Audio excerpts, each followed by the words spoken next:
Good morning, Teresa McGallagher from the Miracles Tribe.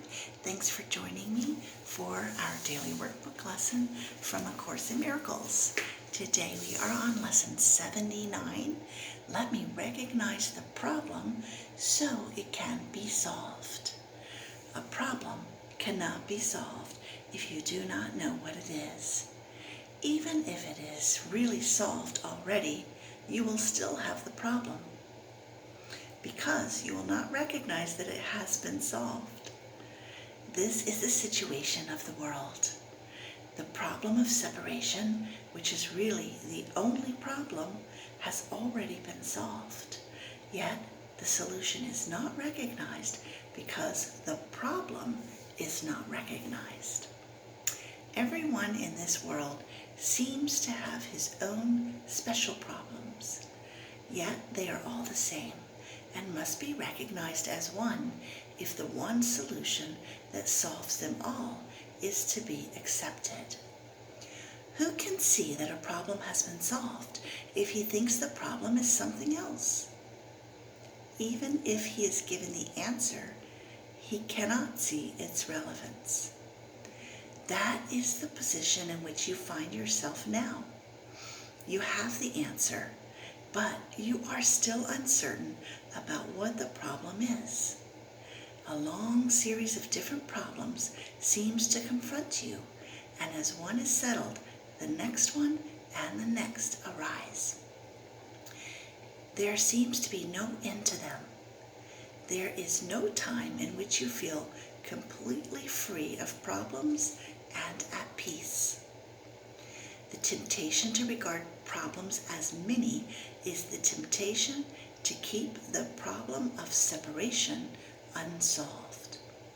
The world seems to present you with a vast number of problems, each requiring a different answer.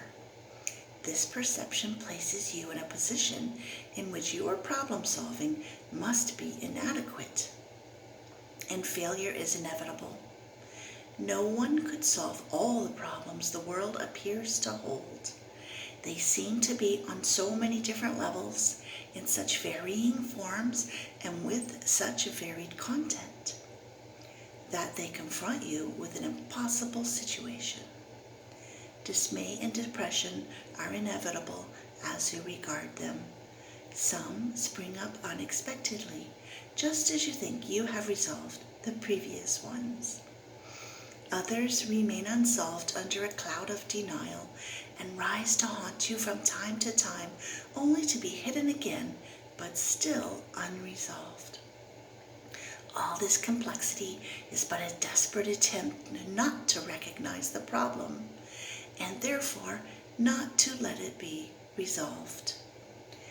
If you could recognize that your only problem is separation, no matter what form it takes, you could accept the answer because you would see its relevance.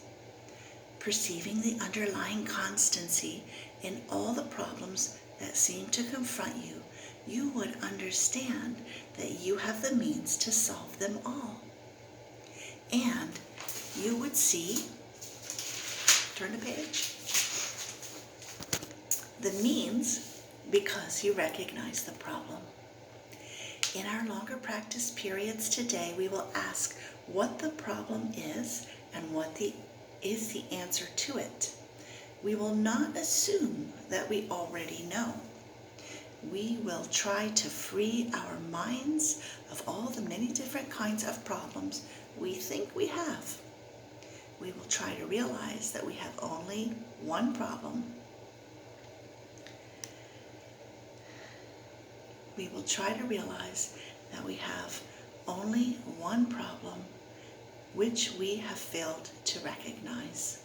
We will ask what it is and wait for the answer. We will be told. Then we will ask for the solution to it, and we will be told. The exercises for today will be successful to the extent to which you do not insist on defining the problem.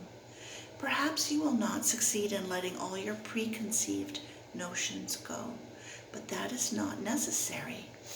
All that is necessary is to entertain some doubt about the reality of your version of what the problems are.